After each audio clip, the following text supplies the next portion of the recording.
Hello, I'm Brian Smith with Tenet, and in the next few minutes I'll show you the proper startup, use, and end of shift steps for your i-mop XL. Our lawyers wanted me to remind you that while this video will cover the basics, it's your responsibility to read and fully understand the operator's manual and safety labels before using the machine. To start, make sure to pre-sweep the area to be scrubbed, even when your boss isn't watching. Next, check that the batteries are fully charged. This will be noted by the 100% capacity indicator on both batteries.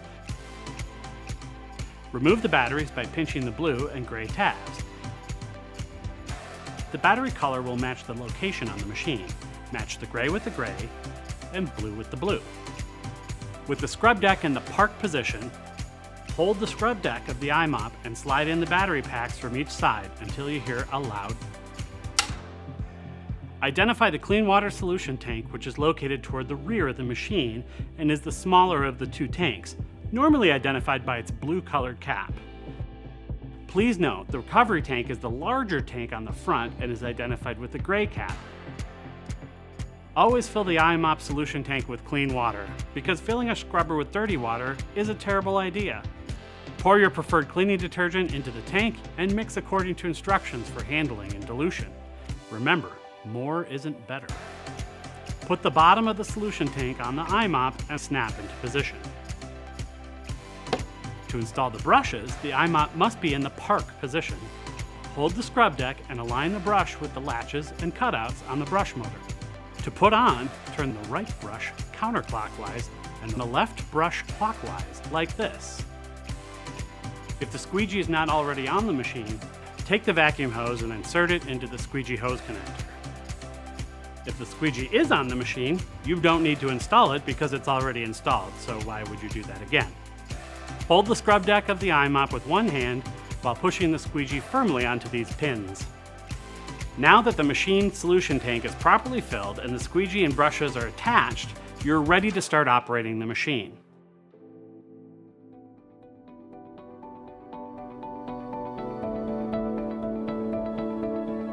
While holding the machine handle, bend down and gently grab the scrub deck grip and pull towards you, gently down to the floor. Do not allow the scrub deck to slam down on the floor. While this guy is one tough customer, abuse like this could potentially damage the squeegee. After filling the solution tank and getting the machine ready, you'll decide what mode to use and turn the dial to that mode. This setting just uses the brush and solution. Great for double scrubbing very dirty floors that could use some scrubbing time to release those soils. This one engages only the brush. If you have some really bad stuff to clean and have already put down your solution, you can keep scrubbing with this mode. The brush and vacuum mode is for when you just need to pick up the solution that's on the floor, but don't want to add any more. And finally, the full-on brush solution and vacuum hose is what you'll use the most, as it does it all at the same time and leaves your floor clean and dry in one pass. Here in the center is the off position, which is a great setting for when you're not using the machine. This button is for eco mode, which cuts the water flow by 40%. This is great for relatively clean areas or if you have more moisture sensitive flooring like wood or laminate. These are the battery pack status indicators. When the battery indicator is red, it means that the operator is running out of power. It has approximately 5 minutes of runtime. Don't forget, once you're out of batteries, the performance of the machine will decrease by about 100%. Now let me show you how to use the machine. I will set a mode and grab the trigger, and you'll see just how easy it is. One of the key features of the machine is that the i-mop can swivel 360 degrees, allowing maximum maneuverability.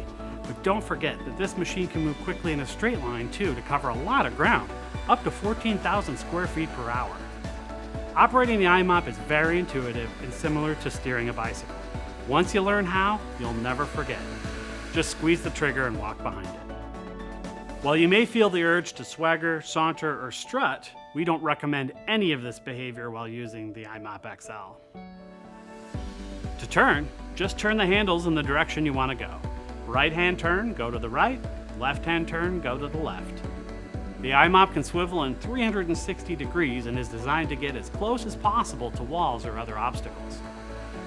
Make sure not to operate with the handle of the i-mop lower than an angle of 45 degrees. This can cause water to get into the vacuum motor. When finishing scrubbing, switch the i-mop to the brush and dry only mode and operate for about 15 to 20 feet to vacuum up any remaining solution. Turn the knob to off. When cleaning is finished, operators should follow the daily maintenance routine.